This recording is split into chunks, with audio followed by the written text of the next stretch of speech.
Assalamualaikum. Jangan lupa like, comment, and subscribe. Bye.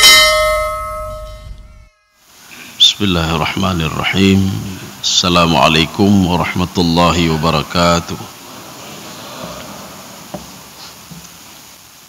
Alhamdulillahi rabbil alamin.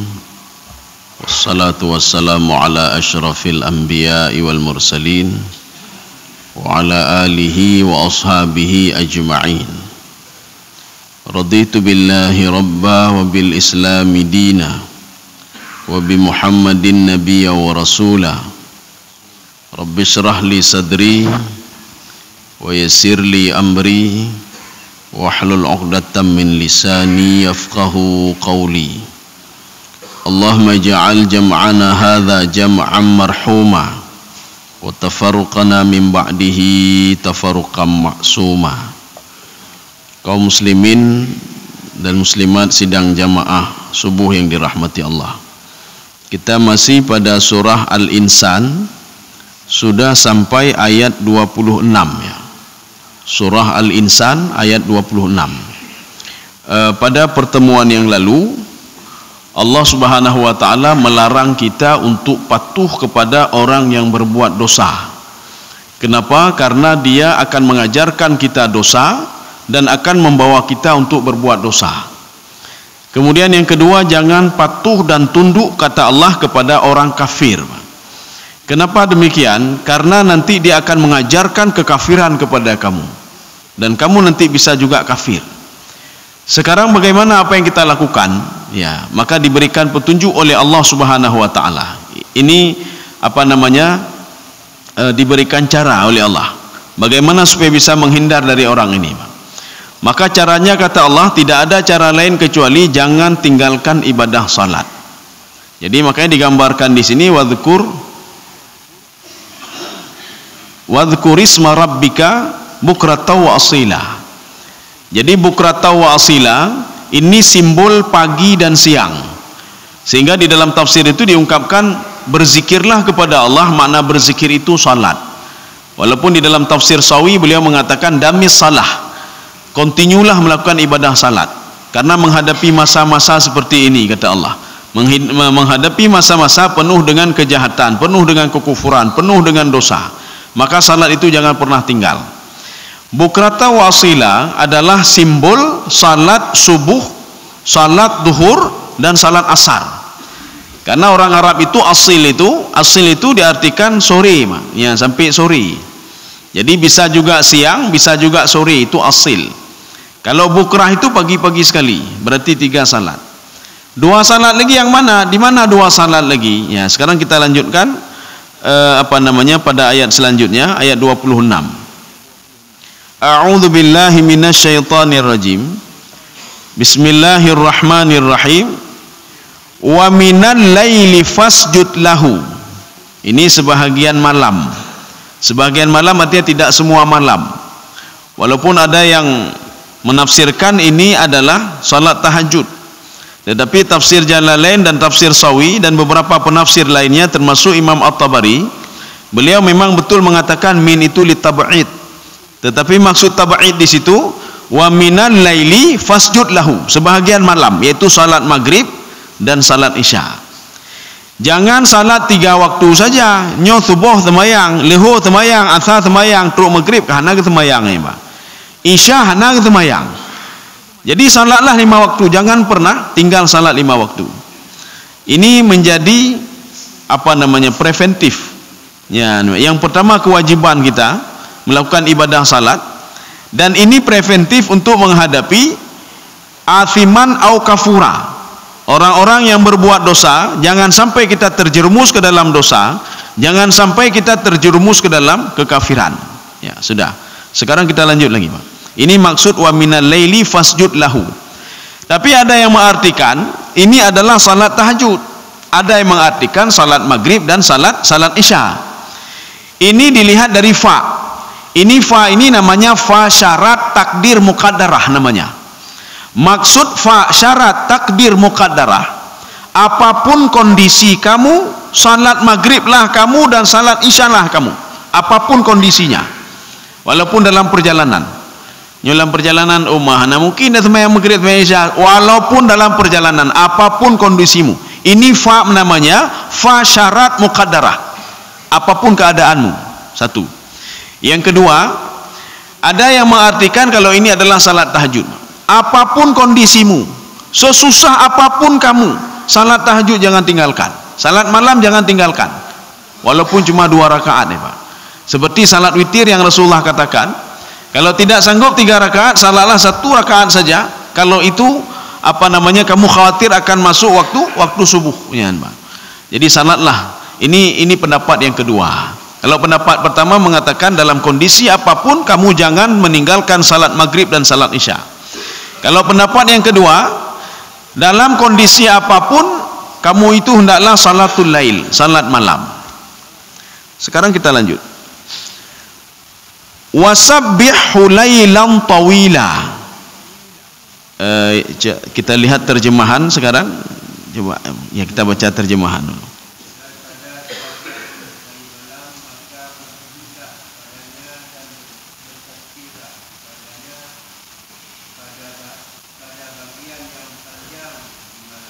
Ya sudah, berarti di sini diterjemahkan dan bertasbihlah kamu sepanjang malam. Ya. Di dalam tafsir Ibnu Abbas, zikrut tasbihu fil Quran, kata beliau, bimakna asalah. Penyebutan tasbih di dalam Al-Quran itu maknanya salat. Ya, nih Pak. Jadi kalau sabbaha lillahi ma fis samawati wa ma fil ard, atau ayat lain yusabbihu lillahi ma fis samawati wa ma fil ard. Jadi ini ada bentuknya past tense, ada bentuknya present ya Pak. Dua-dua ini menguatkan kalau binatang-binatang, tumbuh-tumbuhan semuanya mereka salat dan sujud kepada Allah. Jadi makna tasbih di sini kalau kata Ibnu Abbas, penggunaan kalimat tasbih di dalam Al-Quran, kalau kita melihat ada tasbih di situ, berarti itu maknanya salat kata beliau. Ya, maknanya salat. Makanya muncullah penafsir selanjutnya mengatakan ini yang baru salat tahajud nih Pak. Wasabbihu lailan tawila. Ya nih Pak. Wasabbihu lailan tawila. Bahkan di dalam tafsir Sawi juga beliau mengatakan nisfahu aw inqus minhu qalila. Boleh setengah malam, boleh sepertiganya, atau 2/3 atau 2/3 terakhir ya Pak. Jadi ini salat tahajud. Ya ini baru salat tahajud. Kalau yang tadi itu salat maghrib dan isya. Wasabbihu lailan tawila. Jadi hendaklah engkau salat, maksud lailan tawila bukan sepanjang malam ini Pak ya. Danyohan sanggup ya Pak. Jadi dia sebahagian malam ya. Maka kita salat tahajudlah di sebahagian malam. Kaum muslimin sedang jemaah dirahmati Allah. Ini diberikan solusi oleh Allah. Inilah solusinya Pak. Kenapa kita tidak boleh tinggal salat Pak? Kenapa kita itu dianjurkan untuk salat malam? Kenapa kita tidak boleh patuh kepada orang-orang yang berbuat dosa? Kenapa tidak boleh patuh kepada orang-orang yang kufur? Ya, ini alasan lagi diberikan oleh Allah. Ini alasannya. Kenapa tidak boleh patuh kepada orang kafir, Pak? Kenapa tidak boleh patuh kepada orang berdosa? Alasannya kata Allah, inna haula'i yuhibbunal ajilah. Ini alasan yang pertama. Kita lihat dengarkan terjemahannya dulu. Ya.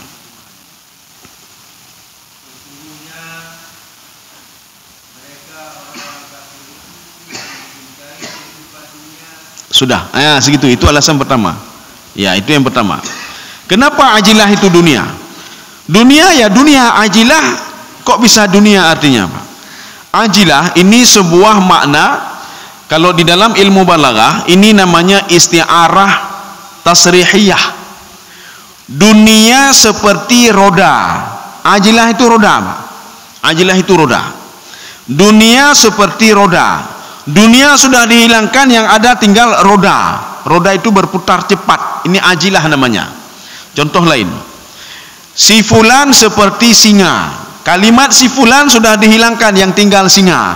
Singa itu berpidato di atas podium. Kalau orang yang tidak paham umayyak kayak rimu wonyo, padahal yang rimu yang dimaksud adalah ada seorang tabiatnya seperti tabiat singa yang naik ke atas panggung. Ajilah ini adalah isti'arah tasrihiyah Allah ingin menggambarkan dunia dengan berbagai mangat dunia, Mbak. Itu seperti ajilah, roda berputar. Apa maksud roda berputar dulu? Roda berputar itu sangat cepat sekali, Mbak. Yang atas bisa ke bawah, bawah bisa ke atas. Maksudnya manusia itu menginginkan dunia karena dunia instan. Bagah menteme, Mbak. Waktu tata nyong iban, nyan padum biaya, wah najilah hana puput, ya nembaknya. Artinya dunia, dia cinta dunia karena langsung nampak hasilnya. Kita mau buat proyek, berapa biayanya, berapa labanya, berapa ini. Kenapa kita mau buat ini? Kenapa begini? Karena hasilnya langsung nampak. Makanya orang kafir mengatakan kepada Abu Bakar dan orang-orang fakir waktu itu, apa kata Abu Jahal, Pak? Kalian itu sudah sesat, ya. Sesat kalian. Sesat dalam arti apa? Ya, ini sesat menurut Abu Jahal. Kalian menyembah sesuatu hal yang tidak jelas. Rezeki yang sudah ada di depan kalian, kalian tinggalkan begitu saja. Dan kalian mencari sesuatu hal yang tidak jelas.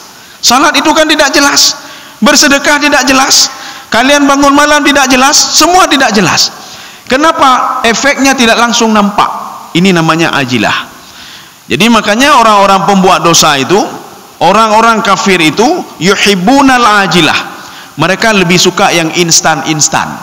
Berarti terpekat daja ibadah, ya daja ibadah. Itanya menyolo ibadah pun nak kaya alun. Nya, Mbak, ini yang kaya adanya. Hajat tak berdoa dah sembahyang tahajud, menyolong sembahyang tahajud pun nak meja jabatan lon dek. Nya, Mbak. Ini seperti Abu Jahal juga ketika mendatangi Rasulullah sallallahu alaihi wasallam. Ya Muhammad, kalau saya masuk Islam, jabatan apa yang saya dapat? Jabatan nilai kelima. Karena mereka menyukai apa? Ajilah. Ajilah itu suatu hal yang simple, suatu hal yang instan, cepat dia dapat. Sehingga dijawab oleh Rasulullah sallallahu alaihi wasallam, tidak dapat apa-apa, hanya tepu-tepu dalam Islam. Kita itu sama semua, dari budak, dari ini sama semua, tidak ada yang lebih tinggi. Apa kata Abu Jahal? Wailak ya Muhammad, celaka kamu ya Muhammad. Rugi saja saya setelah meninggalkan agama saya, kemudian saya masuk Islam, saya tidak dapat apa-apa. Di dalam agama saya itu terpandang dan hebat. Ini tidak ada apa-apa, ya, Pak. Ini maksudnya ajilah. Ajilah itu seperti roda yang berputar sangat cepat sekali. Dia sekarang bekerja, dia berbuat, kemudian dia minta hasilnya. Sedangkan ketika salat, ketika beribadah, enggak nampak hasilnya langsung, Pak. Kaum muslimin sedang jemaah yang dirahmati Allah. Maka ajilah itu isti'arah, peminjaman kata dari dunia. Dunia itu seperti ajilah. Kadang-kadang seorang hari ini dia senang sekali, kadang-kadang sudah susah nih, Pak. Ini sekarang senang, nanti sebentar lagi susah nih, Pak. Sekarang dia bahagia, nanti sudah menangis dia.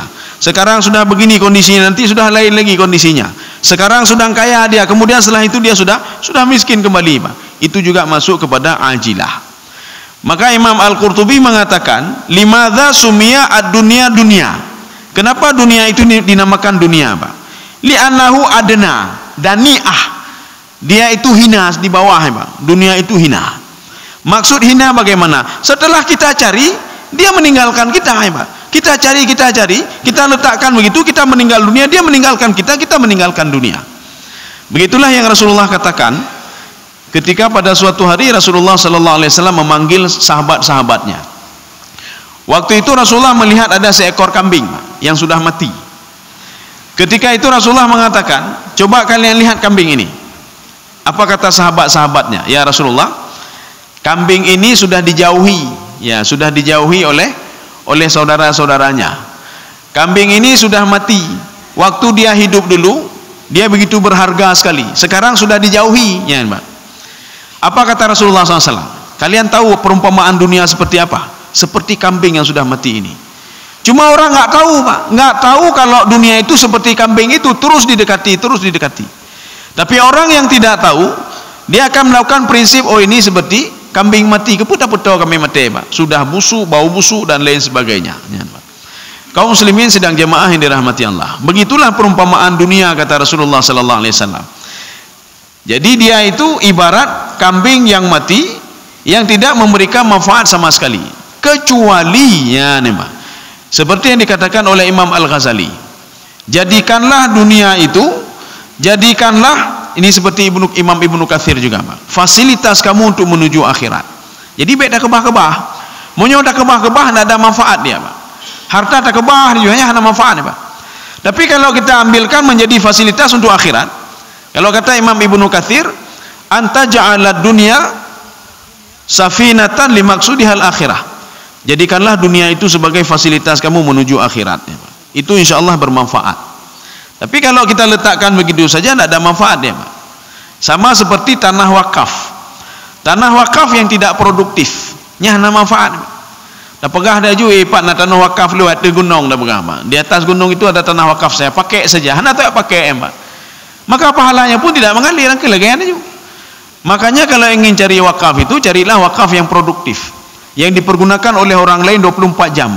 Akhirnya apa? Pahalanya juga mengalir ke kita. Kaum muslimin sidang jamaah yang dirahmati Allah. Ini kita lanjut. Ini alasan pertama. Alasan yang kedua, kenapa kita itu tidak boleh patuh kepada mereka, tidak boleh patuh kepada pembuat dosa, tidak boleh patuh kepada orang-orang kafir. Wa yadharuna wara'ahum yauman tsaqila. Ya, ini juga perlu diterjemahkan. Yang kedua, alasan kedua. Ya. Sambungan yang bunuh, ya. Dan mereka meninggalkan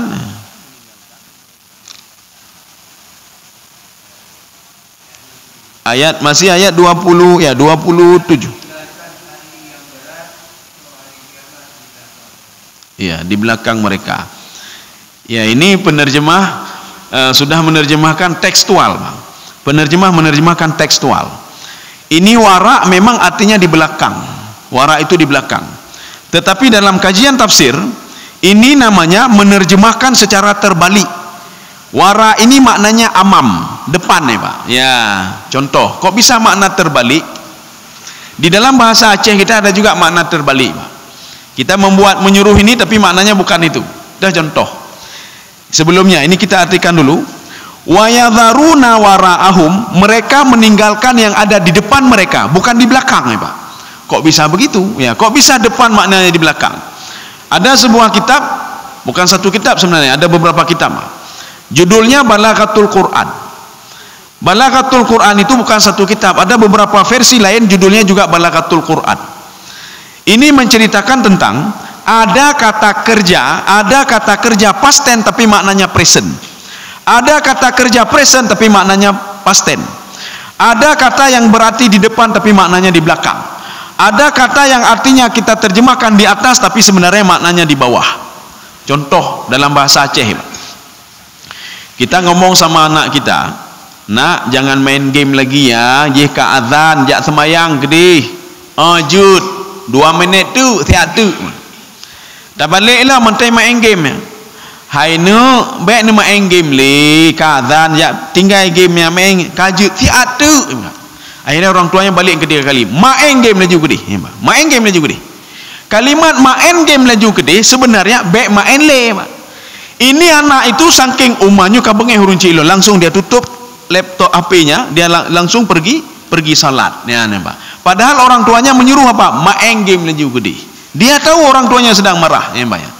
Ini namanya memahami dengan makna terbalik.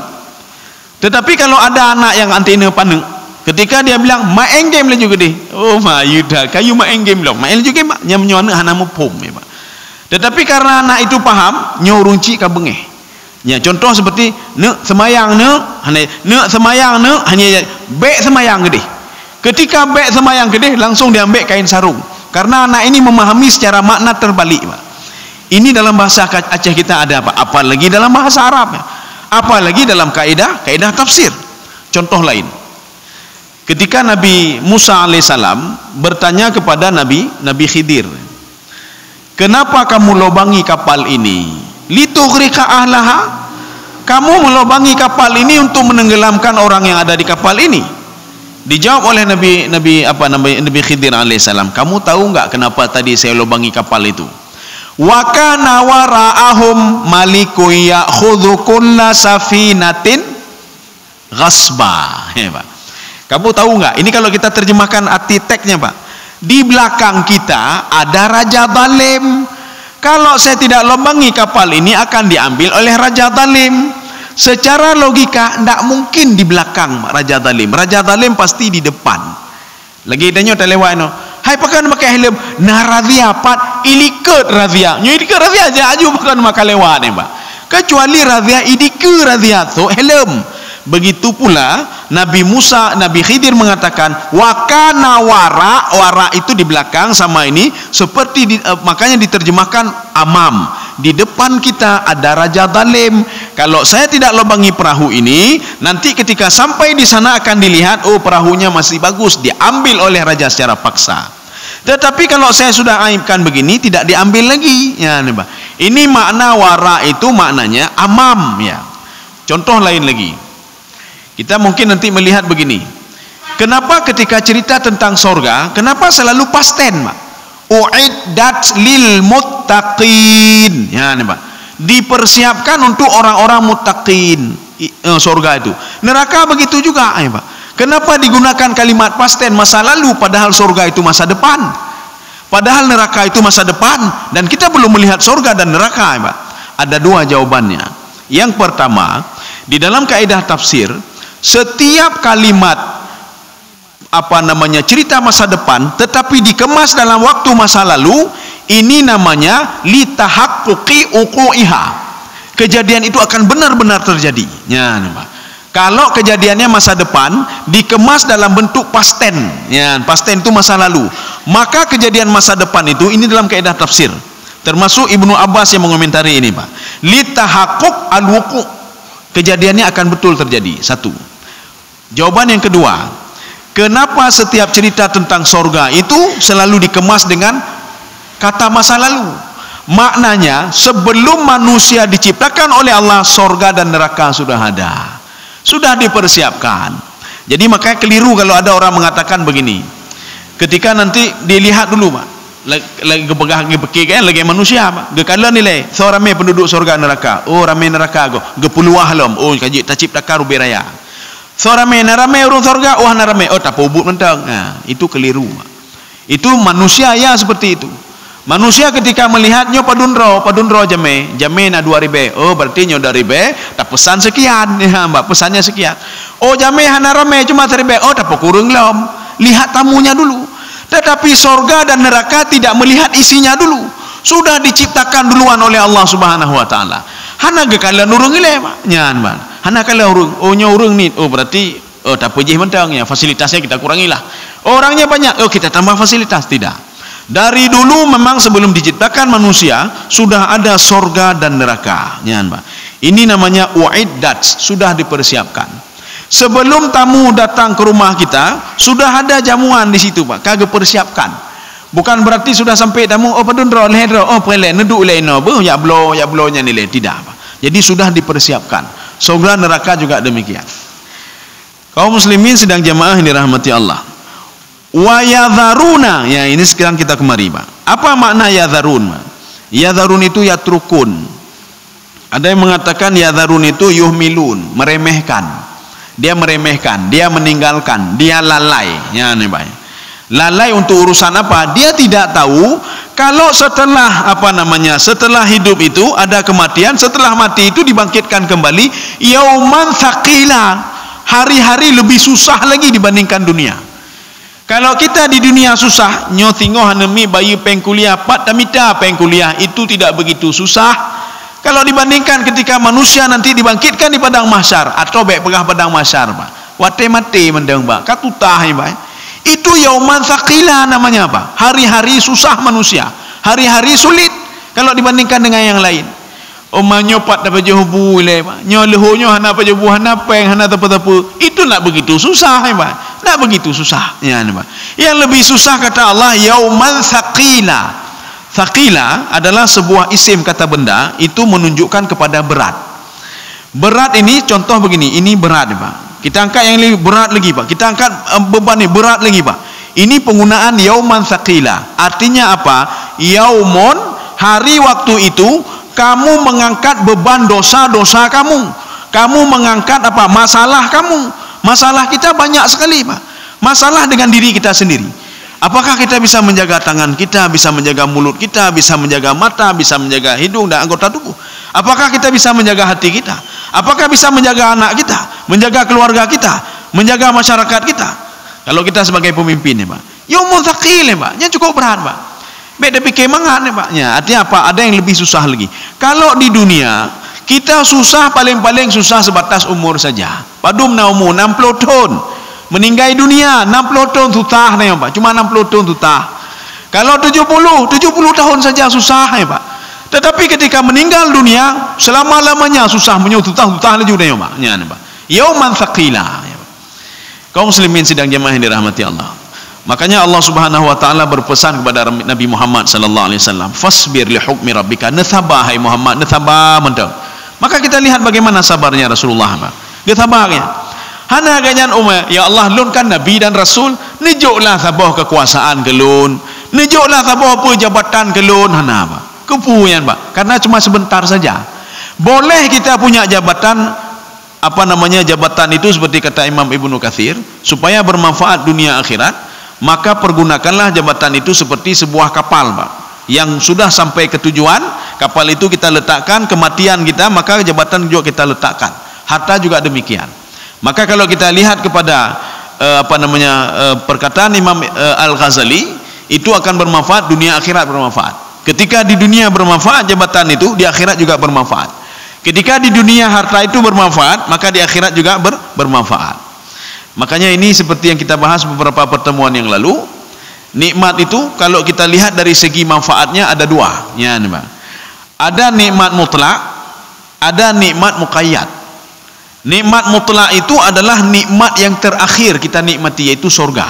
Kita masuk ke dalam surga, kita bisa melihat Allah Subhanahu wa taala yang menciptakan kita, memberikan roh kepada kita yang tidak pernah kita kenal dulunya, memberikan roh, memberikan keamanan, memberikan rezeki, al-muhyi, al-mumit, yang menghidupkan dan mematikan, yang membangkitkan manusia dan lain sebagainya. Itu nikmat mutlak namanya. Nikmat muqayyad, yang kedua nikmat muqayyad. Nikmat muqayyad adalah nikmat harta yang diberikan oleh Allah Subhanahu wa taala untuk lebih mendekatkan diri kepada Allah. Gejuk harta, dengan hartanya tanya tak petodro dengan Allah. Tablo kendaraan, tablo jakrung, tablo peci, tablo baje dan lain sebagainya. Untuk apa? Untuk beribadah. Kemudian kita minta lagi diberikan jabatan. Diberikan jabatan untuk apa? Supaya bisa berbuat amar ma'ruf nahi mungkar ya Pak. Berarti dua-dua mendemai. Ketika di dunia dapat, di akhirat juga dapat. Artinya dengan jabatan itu dia makin dekat dengan Allah. Dengan harta itu dia makin dekat dengan Allah. Ini namanya nikmat muqayyad. Muqayyadnya dengan apa? Dengan harta. Muqayyadnya dengan apa? Dengan jabatan. Muqayyadnya dengan apa? Dengan anak ya. Jangan sampai nanti anak itu menggiring kita ke nerakanya, itu tutah Pak. Jangan sampai nanti harta itu menggiring kita ke nerakanya, lebih tutah lah. Dan jangan sampai jabatan itu ketika kita menikmatinya di dunia cuma 5 tahun saja, pada 5 tahun dan nikmati Pak jabatannya, maka 6 tahun atau kecil belum tahun kamu tambah lamanya. Padahal cuma sebentar Pak kita nikmati itu Pak. Tetapi gara-gara menikmati itu, jabatan itu bisa membawa kita ke neraka ya Pak. Ipatholam neraka ya Pak. Kaum muslimin sedang jemaah yang dirahmati Allah. Ini yang dimaksudkan dengan yauman thaqila, hari-hari berat. Makanya kalau disebutkan hari di dalam Al-Quran itu ada beberapa macam. Ada penyebutan dengan yaumun. Yaumun itu artinya hari dibangkitkan. Ada nanti pengungkapan dengan yauma idzin. Yauma idzin maksudnya apa? Itu kalimatnya panjang, sudah dipres. Yaumun hina hadatsa zalika yauma idzin ya nih Pak. Hari ketika manusia sudah berpisah dengan rohnya, itu yauma idzin. Hari ketika manusia dimintai pertanggungjawaban, itu yauma idzin. Hari ketika manusia dibangkitkan di padang mahsyar, yauma idzin. Hari ketika manusia dihisab juga yauma idzin. Hari ketika manusia dimasukkan ke neraka juga diungkapkan yauma idzin atau dengan yaumun ya nih Pak. Oh, bagaimana dengan dalam surah Al-Maidah? Al-yauma akmaltu lakum dinakum. Pada hari ini sudah saya sempurnakan agamamu ya Muhammad. Sudah saya sempurnakan Al-Quran ya Muhammad. Hanale mentamah ayat Quran. Ayat Quran cuma 6.236 ayat. Tidak bertambah dan tidak berkurang. Kecuali seperti yang dikatakan di dalam kitab Al-Adyu fi Ayyil Quran yang dikarang oleh Syekh Asy-Syanqiti. Sebagian mengatakan apa? Alif lam mim itu bukan ayat. Ya, sebagai ini pendapat-pendapat, Pak. Alif lam ra bukan ayat. Yang ayat setelah itu. Ini cuma namanya fawatihus suwar, pembuka surah. Makanya ayat Al-Quran itu sudah berkurang kata beliau 6.200 sekian ya Pak. Ya 30 atau 20 sekian sudah berkurang.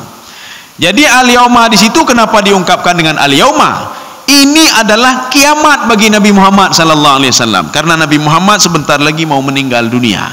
Kenapa? Karena syariat sudah lengkap, Al-Quran sudah turun lengkap, tugas sudah selesai. Maka kiamat bagi Nabi Muhammad sallallahu alaihi wasallam, maka diungkapkan dengan al-yauma. Maka Rasulullah juga mengatakan, kematian kamu itu adalah kiamat bagimu. Baik tapi fikir kau pilih pajan tu pula meninggal, pak draw dadanya pajan lo meninggal. Nya ne baik. Makanya setiap orang meninggal itu wa kafa bil mauti wa'idha. Dalam satu hadis lain wa kafa bil mauti wa'idha. Ada dua Pak.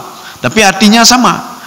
Cukuplah kata Allah, Rasulullah mengatakan cukuplah dengan kematian itu menjadi pelajaran bagimu, bukan bagi mayat nian baik.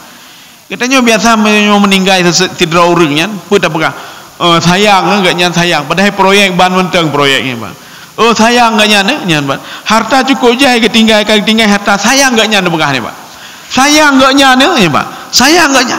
Perusahaannya banyak sekali tapi tiba-tiba sudah dia tinggalkan. Sayang enggaknya. Padahal katanya harus sayang dong. Sayang lo menyol lagi nyocit nyan Pak. Makanya pelajaran bagi kita bukan bagi dia pelajaran Pak. Orang yang sudah meninggal dia sudah senang. Kenapa senang? Dia melalui tahap selanjutnya. Lagi urun tes pegawai negeri. Urun tes pegawai negeri, dia ketika lewat tahap pertama senang luar biasa. Alhamdulillah kalahi dunia ya Pak. Kalahi ku dunia kan cukup senang Pak. Ketika dia tahap selanjutnya, nyok kata mong tahap selanjutnya, ujian tulis. Alhamdulillah, drona lewat, hana lewat, lungka lewat ujian selanjutnya. Kemudian ketika masuk ujian selanjutnya wawancara, dia senangnya luar biasa Pak. Kenapa? Dia masuk tahap selanjutnya. Inilah yang Allah katakan. Kehidupan itu latar kabunna tabakan antabak. Kehidupan itu ini di sini ada kalau enggak salah nanti. Oh tidak ada. Ini bukan berarti di ayat lainnya. Latar kabunna tabakan antabak. Kehidupan itu ada hidup ada mati. Kehidupan itu ada kecil anak kecil, kemudian remaja, kemudian dewasa, kemudian tua lagi, kemudian meninggal. Hana urang langsung ban lahir Tuhan leju hana Pak. Melalui proses-proses kata Allah. Untuk menuju alam barzah juga proses. Menuju padang mahsyar juga proses. Tidak mungkin seseorang itu langsung ke apa namanya? Hana mungkin. Dia melalui tahapan-tahapan juga. Ya, nih, Pak. Kaum muslimin sedang jemaah dirahmati Allah. Jadi makanya kita harus jaga diri dan keluarga Pak. Qu anfusakum wa ahlikum nara Pak. Jagalah dirimu dan keluargamu. Gedenya katalah aja Pak. Karena orang cinta dunia. Jagalah dirimu dari jabatan itu dan jagalah anakmu, kamu kasih jabatan juga jaga anak Pak. Datang yang pekan dipilih anak kenyan Pak. Pekan aja anak dan pekan urulih anak dipilih. Qu anfusakum wa ahlikum nara Pak. Jagalah dro dan keluarga. Lebih baik keluarga daripada orang lain Pak. Ini kalau orang sudah cinta dunia, padahal maksudnya qu anfusakum dari neraka ya jaga Pak. Dari neraka, kan dari jabatan. Kok dari jabatan Pak? Tajuk kan tajuk ke nyom mandu dia urulih ada fikir Pak. Nyom menjagalah dirimu dan keluargamu Pak. Jaga rocitnya. Kaum muslimin sidang jamaah yang dirahmati Allah. Ya, sekarang kita lanjut mungkin satu ayat lagi Pak. Nahnu khalaqnahum. Ini kalimat ini bisa artinya dua Pak. Sekarang kita dengar terjemahan dulu. Setelah itu baru kita ke tafsirnya. Coba.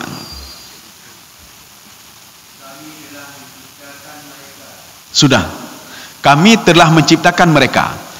Ini namanya, ada satu kitab namanya Uslubul Iltifat, dikarang oleh Syekh Mesir Pak. Uslubul Iltifat. Kitab ini karena sudah apa namanya bestseller ya, bestseller. Sudah dari tahun 1900 sekian Pak. Karena bestseller itu diciptakan sampai berapa kali Pak? Sampai berapa kali? Kitab itu kita bisa memahami Al-Qur'an ya. Maksudnya begini, kalimat hum di sini artinya bukan mereka saja tetapi kamu kata Allah. Ini iltifat Pak. Memalingkan kalimatnya. Kalimatnya dipalingkan, kalimatnya namanya iltifat. Kalau kita melihat nahnu khalaqnahum, kamilah yang menciptakan mereka. Orang yang membaca ayat ini, oh berarti ini untuk mereka ini. Ya, nembakkan katanya apa nih nanya ke mereka nya. Allah ingin mengatakan begini, kami menciptakan mereka dan kamu. Ya nembak. Baik ne sangat-sangat mentang dronci lo ciptakan. Nyo asik begah-bagap tanya Pak. Tipulan akan diazab oleh Allah, tipulan enggak azab, tipulan diciptakan tapi dia membangkang. Katanya apa hanatan tatanya Mbak Dra Pak. Ini namanya uslubul iltifat. Gaya bahasa memalingkan kalimat ini ke kalimat yang lain, Pak. Makanya Allah mengatakan di sini, nahnu khalaqnahum. Kami yang menciptakan mereka. Kami juga yang menciptakan kamu, kata Allah, Pak. Kami menciptakan kamu. Hati-hati kamu, kata Allah. Kalau saya menciptakan kamu, saya juga berhak mengambil kamu kembali. Kalau saya menciptakan kamu, saya juga berhak mematikan kamu. Saya juga berhak menghidupkan kamu. Kalau saya menciptakan kamu, menciptakan mereka, berarti semuanya itu sudah saya atur karena saya menciptakan. Seorang yang menciptakan mobil, Pak, semua kan sudah diatur oleh yang pembuatnya. Ini bagaimana minyaknya, apakah sekian, ini bagaimana olinya, apakah perlu minyak banyak atau apa, kan sudah diatur semuanya, Pak. Ini apakah perlu bensin, apakah perlu listrik, atau dua-dua, atau listrik saja. Nyan bertatanyong mbak urung pegat, nah hai urung pegat nyo kipan nyoji nyobik no sudah diatur semuanya. Maka Allah katakan, kalian tidak bisa lari dari saya, kata Allah.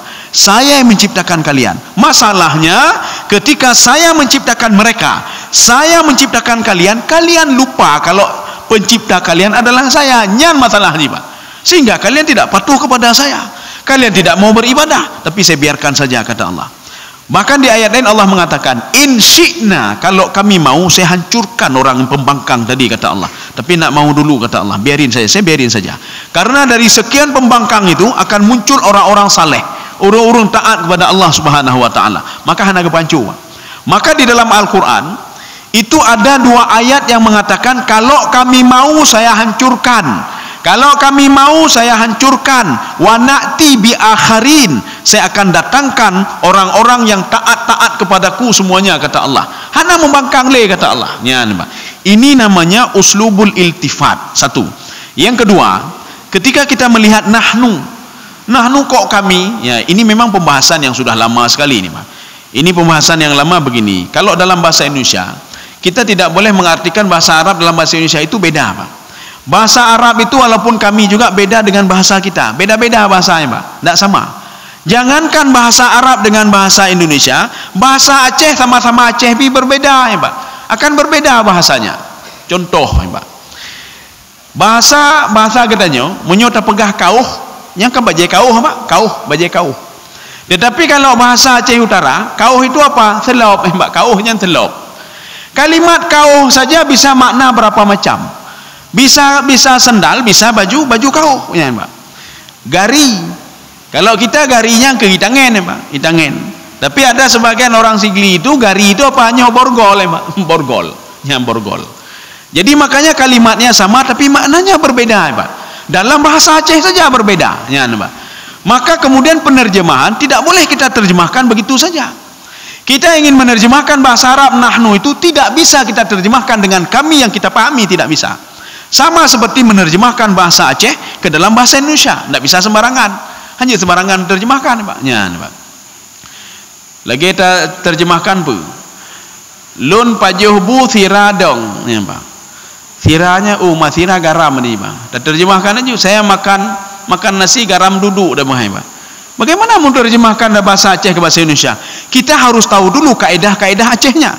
Dalam bahasa Arab begitu juga, harus kita pahami kaedah-kaedahnya. Dalam bahasa Arab, nahnu itu bisa berarti satu, Pak. Nahnu itu satu, nyan, Pak. Kemudian saya itu sudah jelas satu. Antum begitu juga. Antum bisa berarti satu, bisa berarti banyak. Itu dalam kaidah orang Arab. Hanya dapat sama kaidah-kaidahnya. Kaidah-kaidahnya dalam kaidah bahasa Indonesia dan bahasa Aceh menyokamo, hana mungkin tidak kamonya rame-rame, nyan, Pak. Kamu rame-rame. Maka nahnu di sini tidak boleh kita ini kan, oh ini berarti na Allah nanyo naji hananya, mana betul ya. Yang dimaksudkan nahnu di sini adalah Allah sendiri, Pak. Ini namanya kalau di dalam kaidah Imam Al-Baydawi, ini nahnu ini lit'zim. Allah ingin memuliakan dirinya dengan kalimat nahnu. Ya. Di tanya-tanya yang lainnya, terjemahannya kok begini, ini kok begini, ya, Pak. Tidak bisa kita terjemahkan secara itu, tidak boleh. Kaum muslimin sedang jemaah yang dirahmati Allah. Nahnu khalaqnahum. Makanya tadi dengan uslub iltifat, khalaqnahum, khalaqnakum, ya, Mbak. Tapi dalam ayatnya khalaqnahum. Ketika kita tafsirkan khalaqnahum, khalaqnakum, uslubul iltifat. Allah menciptakan, dalam tafsir At-Tabari ada 2 unsur. Yang pertama unsur at-tin. Tin itu tanah. Itulah Nabi Adam alaihissalam. Nabi Adam diciptakan oleh Allah dengan perubahan tanah secara sistematis ya, perubahan tanah sistematis.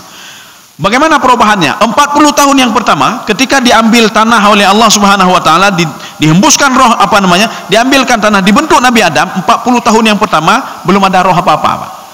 Berkembang lagi tanah itu menjadi 40 tahun kedua, menjadi tanah yang penajihnya, yang kakrih becut, kakrih. Kemudian tanah selanjutnya 40 tahun yang selanjutnya 120 tahun baru sempurna penciptaan Nabi Adam alaihissalam, tapi belum ada roh. Nya hidung kana, mendung lengkap, tapi roh belum ada. Sama seperti manusia. 40 hari pertama nya hana tepu-tepu perubahan darah itu menjadi mudghah. Kemudian 40 tahun selanjutnya, 40 hari selanjutnya berubah lagi daging-daging. 40 hari selanjutnya fakasaunal 'idhama lahma, muncullah tulang-tulang. Baru waktu itu ditiupkan roh oleh Allah Subhanahu wa taala. Bedanya kita sama Nabi Adam apa? Manusia 120 hari dalam kandungan baru ditiupkan roh. Nabi Adam alaihissalam 120 tahun baru ditiupkan rohnya. Ini kata Ibnu Abbas.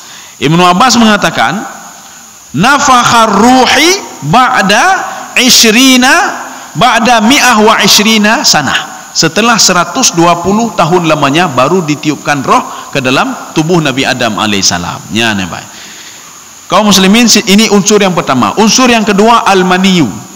Jadi mani itu yang disebutkan oleh Allah Subhanahu wa taala min baini sulbi wat taraib.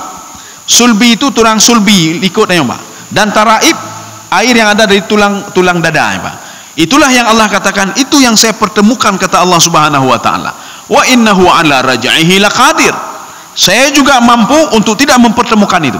Saya mampu untuk tidak melahirkan kalian di sini kata Allah Subhanahu wa taala. Dan saya mampu kata Allah, setelah itu saya mampu tidak bisa membuahi itu kata Allah. Artinya manusia kata tenang, Pak, ini sudah menyatu. Bisa tidak saya buahi. Bisa seorang tidak punya anak kata Allah Subhanahu wa taala. Maka kalau ingin minta keajaiban, mintalah kepada Allah yang menciptakan manusia. Mintalah kepada Allah yang menjadikan manusia seperti manusia sehingga menjadi manusia yang sempurna, diberikan roh dan segalanya oleh Allah. Ini maksud khalaqnahum. Sebagian mengatakan At-Tabari, kenapa di sini khalaqnahum? Kenapa tidak khalaqnakum?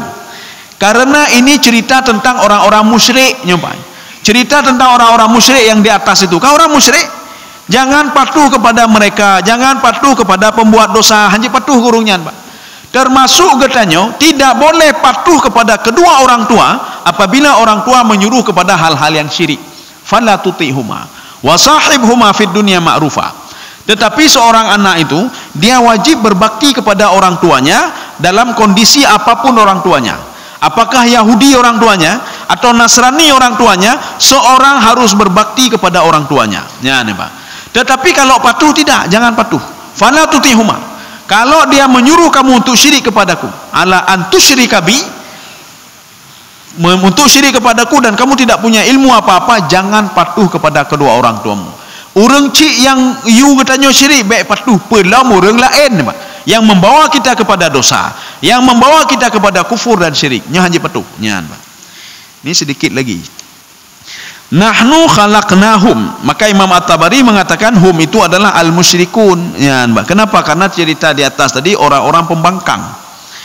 Wa shaddadna asrahum, dan kamilah mana tadi? Wa shaddadna asrahum, kami yang menyempurnakan ciptaan itu. Wa shaddadna asrahum, kamilah yang memberikan tulang kepada dia sehingga dia bisa beraktivitas. Yang manusia menyohana tulang kan lagi yang apa lagi asal menumpuk, Pak. Lagi isi menumpuk padung kilo perle, ya, Pak. Padung kilo perle, juk 2 kilo, cok 2 kilo. Yang menyohana tulang, Pak. Makanya Allah mengatakan nahnu syaddadnahum. Saya yang membuat mereka kuat seperti itu. Maka katanya bantah bedah kan? Alhamdulillah, nikmatkan juk kelo ni Allah. Alhamdulillah. Dah buat alhamdulillah, Pak. Ketika keluar bismillah, ketika ini alhamdulillah. Itu dua-dua itu yang jangan pernah kita lupakan, Pak. Bismillah untuk mencapai keberkahan. Alhamdulillah, kata Imam Al-Ghazali, sebuah lafaz yang keluar dari mulut seseorang itu sebagai wujud dia teringat dan berterima kasih kepada Allah. Maka dia itu yang pertama mencari keberkahan dan berterima kasih kepada Allah Subhanahu wa taala. Bahkan kalau di dalam level tasawuf paling tinggi mah, nyo tidro-ru menyetru musibah alhamdulillah ji Pak. Alhamdulillah. Nya musibah alhamdulillah ji. Kenapa alhamdulillah? Karena dia yakin musibah itu berasal dari Allah, ya Pak. Ketika sakit juga alhamdulillah. Kenapa? Karena yang memberikan sakit adalah Allah. Ketika dia berikan musibah atau apa saja, alhamdulillah ya Allah, ini pelajaran bagi saya, ini untuk mematangkan pikiran saya, ini engkau akan mengajarkan saya kepada hal yang lebih baik lagi ya Allah. Baca tu kan Pak. Ini makna asrahum. Wa idza syi'na baddalna amsalahum tabdila. Ya, ini perlu terjemahan ya Pak. Ya.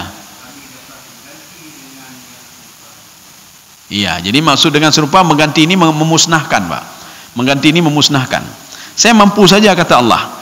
Pekan makanya itu kelompoknya mentang di pancu, kampung ye pancu, pekan lain hanya pancu manduma. Karena Allah yakin dari semua orang berbuat dosa itu ada orang-orang saleh dan orang-orang taat kepada Allah Subhanahu wa taala. Tapi kalau kami mau, dia tidak mau ini, tidak bisa saja saya hancurkan, tapi saya tidak mau kata Allah.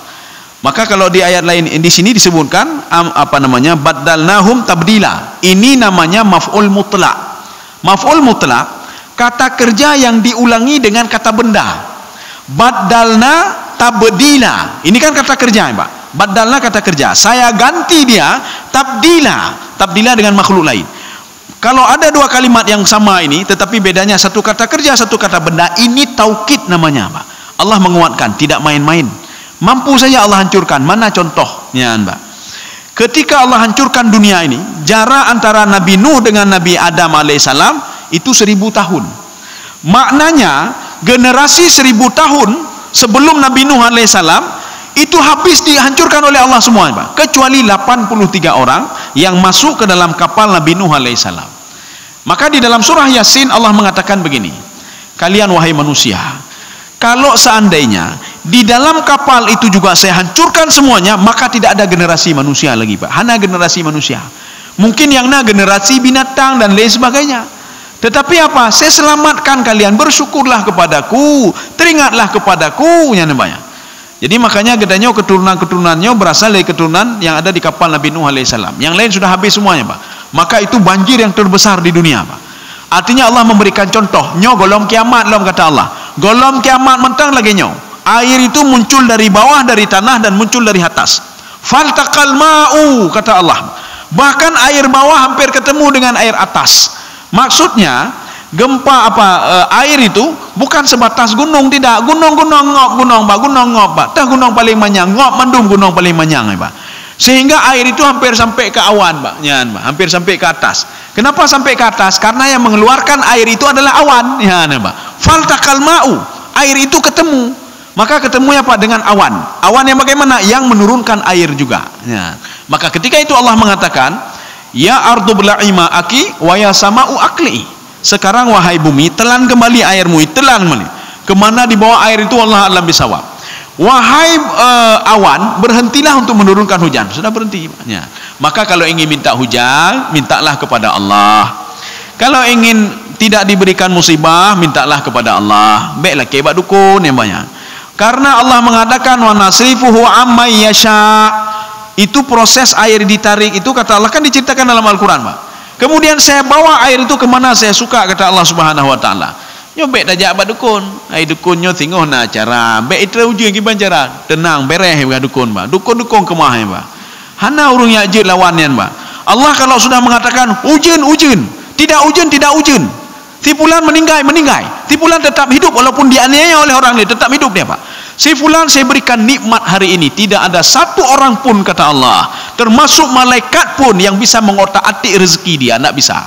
Ketika Allah mengatakan saya azab si fulan ini, begah liurin tenang mentang kamu jaga put tenang Pak. Dron kemah ya Pak. Ya. Kaum muslimin sedang jemaah yang dirahmati Allah, saya rasa cukup sekian. Insyaallah pertemuan terakhir nanti kita akhir surah Al-Insan ya, akhir surah Al-Insan. Mudah-mudahan ada manfaatnya bagi luntuan dan jemaah sekalian. Subhanakallah bihamdika asyhadu an la ilaha illa anta astaghfiruka wa atubu ilaik. Assalamualaikum warahmatullahi wabarakatuh.